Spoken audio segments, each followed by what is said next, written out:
What's up talaga inyo? It's me again, Alquin Bautis of Exploring Tarlac. For today's vlog guys, naimbitahan tayo ng Chong's Inasal dito sa Paniki. Yan, dumayo muna tayo dito para matikman yung napakasarap na chicken inasal nila dito. Yan, kung gusto pumunta dito guys, yung landmark natin yung McDonald's Paniki. So from there, nasa 2 minutes away na lang itong Chong's Inasal Paniki. So tabi siya ng Rayos Valentin Hospital.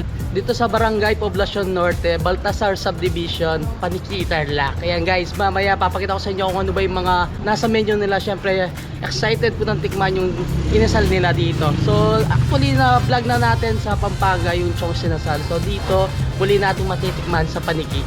Kung gusto yung pumunta dito, open naman sila Monday to Sunday, 11 AM to 9 PM. So yun guys, no, dito tayo sa harapan ng Chong's Inasal Paniki. So ito na yung Rayos Valentin Hospital. So halos katabi lang siya. And then sa kabilang side naman dito, andito na yung McDonald's. From Paniki Public Plaza guys, nasa 5 minutes away lang naman tong Chong's Inasal Paniki. Yan, check natin yung area nila. Alfresco dining. And ayan, kita nyo naman may mga laman. So presko yung pinaka place nila. Tapos meron silang 8 tables dito. And syempre meron silang live performances. Tanong natin mamaya kung anong araw ba merong live performances dito. So ito na nga talaga news, mga sinerve sa atin ni Chong's Inasal Paniki. So bago natin tikman yan lahat, pag-usapan muna natin kung ano ba yung nasa menu nila. Ito na yung menu. So chicken inasal of course. Dito yung dalawang sinerve nila sa atin, yung leg and thigh or yung paa. So sa right side ko. And then meron siyang single rice and only rice. So only rice niya is 135 pesos. Sa breast and wing naman nila or tinatawag nating pecho, so 95 pesos kung a la carte lang siya. Pero kung single rice 110, unlimited rice is 140. So meron din silang mga best sellers like yung mga pork silog, sisting silog. And syempre nakikita ko dito meron silang super crispy liempo with KBL and marami pang iba. Tapos sa soup nila guys, meron silang Chong's Special Bulalo. So ma-order niyo ng solo 180 pesos. For sharing, good for 3 to 4 packs, 490. And syempre, must try guys yung kanilang lapas bachoy. So ito yung sinerve nila sa atin, yung solo nila. So later, titikman natin yan. Meron din silang merienda, yung kanilang pansit, palabok, and of course yung kanilang dinuguan. So next, so hindi mawawala dyan guys yung kanilang mga appetizers. So meron dyan yung kanilang calamares, tokwat baboy, syempre yung chicken wings. So yung sinerve sa atin, yung kanilang sriracha glaze. Tapos meron din silang chicharong bulaklak dito.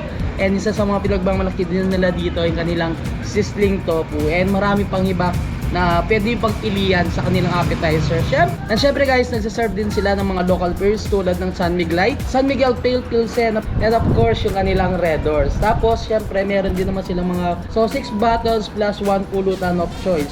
Okay, so pulutan choices, marami naman yung pagpipilian. So may french fries, calamares, sizzling Hungarian sausage, sizzling tofu, street food platter, and then yung kanilang crispy tenga. So after nyo mag-dine in dito, gusto nyo mag-chill, so pwede yung pampulutan to mga to, or pang-ulam, pwede rin naman.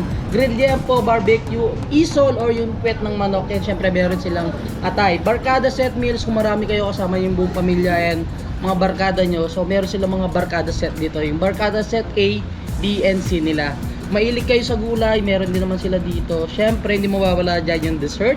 So meron silang leche flan tub and yung kanilang leche flan solo, 25 pesos kung gusto nyo lang makapag-dessert. Yan, meron silang leche flan dito na 25 pesos.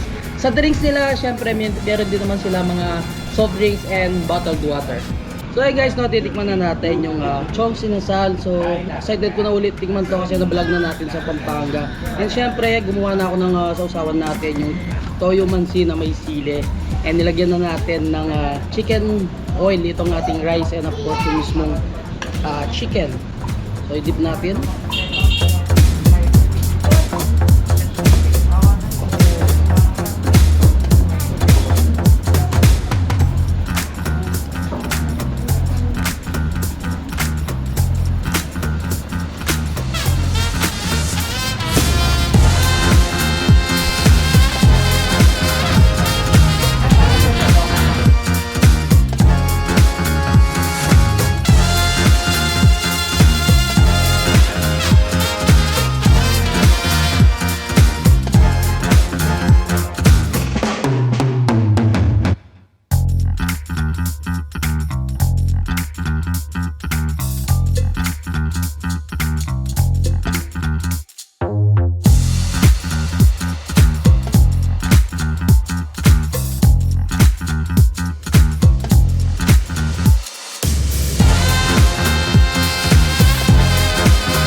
yun talaga inyos, tapos na natin tikman lahat yung mga sinerve sa atin ng Chong's Inasal Paniki. And syempre kitang-kita nyo naman dito, nakaturize tayo sa kanilang chicken inasal. And of course, itong mga sinerve nila sa atin, napakasarap. And itong kanilang sizzling tofu, ang sarap, pangulam to and pampulutan. And syempre yung kanilang crispy bagnet na kare-kare.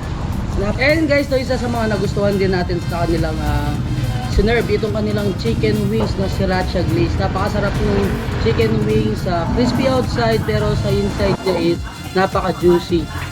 So unang kagat mo is may crunch siya, tapos kapag kain mo, ando yung juiciness ng chicken nila, and napakasarap ng flavor. And syempre andyan yung kanilang liempo ala pobre, napakasarap ng ng gravy, and may side dish siya dyan and java rice. At isa sa dapat na matikman nyo guys, yung kanilang lapas batchoy. So pwede yun namang orderin na for sharing or solo. And sa kanilang mga chicken inasal, talaga nanunuting lasa. Sabi ko nga kanina, ilang beses na natin natikman sa Pampanga do. Isa sa mga gusto ko sa chicken inasal ni Chong's is yung aftertaste niya na manamis-namis and sakto lang yung alat. Siyempre kapag slow mo din sa tolmanse, talagang napakasarap. And samahan mo pa nung nilang chicken oil.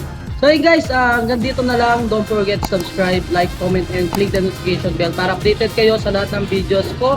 And of course, huwag niyo kalimutan i-share ang video to para malaman din ng mga ibang katarlagay news natin dyan tong Chong's Inasal Paniki. So until our next vlog, South.